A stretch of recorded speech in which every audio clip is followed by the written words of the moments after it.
information provided in this presentation comes from Duke N. and Millett M., 2011, Literacy Research Methodologies, 2nd edition, New York, New York, Guilford Press, unless otherwise noted. Hello, we are here to learn about ethnographic research as it pertains to literacy. What is ethnography? Well, according to Marvin Harris and Orna Johnson, 2000, ethnography literally means a portrait of a people. An ethnography is a written description of a particular culture, the customs, belief, and behavior based on information collected through fieldwork. What are its characteristics? Well, it is carried out in a natural setting, not in a laboratory. It involves intimate, face-to-face interaction with the participants. It presents an accurate reflection of the participants' perspectives and behaviors. It uses inductive, interactive, and recursive data collection and analytic strategies to build local cultural theories. It uses multiple data sources, including both quantitative and qualitative data. It frames all human behavior and beliefs within a socio-political and historical context. It uses the concept of culture as a lens through which to interpret the results. Now, there are various approaches to ethnography, and I'm going to explain those to you now. The first one is the phenomenological approach. It assumes that knowledge, beliefs, and values are socially constructed through social interaction and are constantly changing and evolving. For example, the Purcell-Gates study that we learned about in class, the article called "I Ain't Never Read My Own Words." There is also the ecological approach. This studies the way in which people are defined by social structures such as family, peers, work, school, and society. An example of this would be Barton and Hamilton, 1998.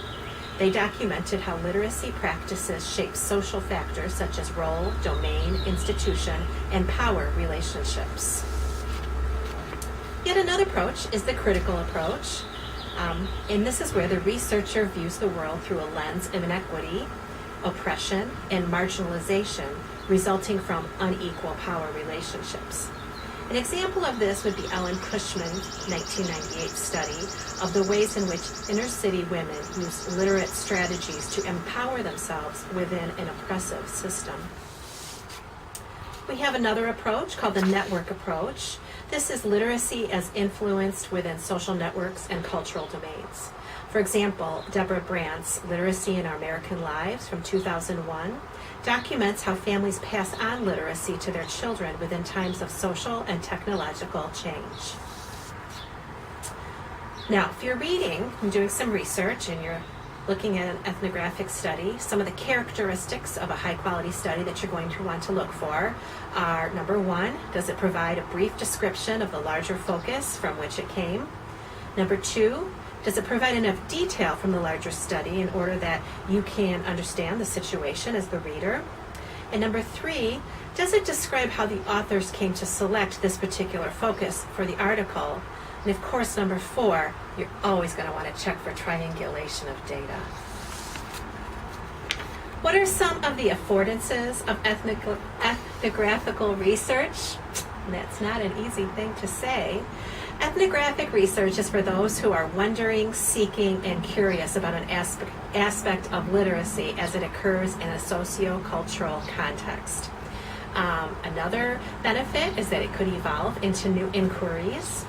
It has benefits in a setting such as a classroom, in a speech community.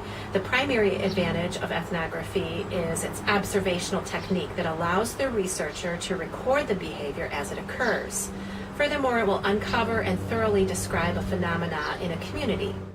Some more advantage of ethnographical research are to define a problem when the problem is not clear, to define a problem that is complex and is embedded in multiple systems or sectors, to identify participants when the participants, sectors, or stakeholders are not yet known or identified, to clarify the range of settings where the problem or situation occurs at times when the settings are not fully identified, known, or understood, to explore and also finally another benefit is to explore the factors associated with the problem in order to understand that problem.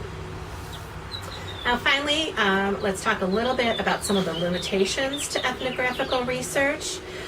So generally it's usually from a field of study from a particular setting, so that result might only be applicable for that particular setting, and it might be hard to generalize the findings of that research. It's very time-consuming. Studies can take months or years to complete. It's also very labor-intensive. A couple other limitations that one might consider about ethnographical research is that the data has to be systematically collected. So there's a lot, again, relating back to that labor intensity, and relationships that are uncovered cannot be interpretative to be causative. Okay, so we just have to be careful about that. And conclusions can be used primarily to provide insights or to contribute to theory and to suggest factors to consider other types of studies. I guess that's not a limitation. That's more of that would be an affordance of ethnography that would lead to further inquiry. And that is pretty much all I have to share with you today about ethnographical research as it pertains to literacy. Thanks for watching my video.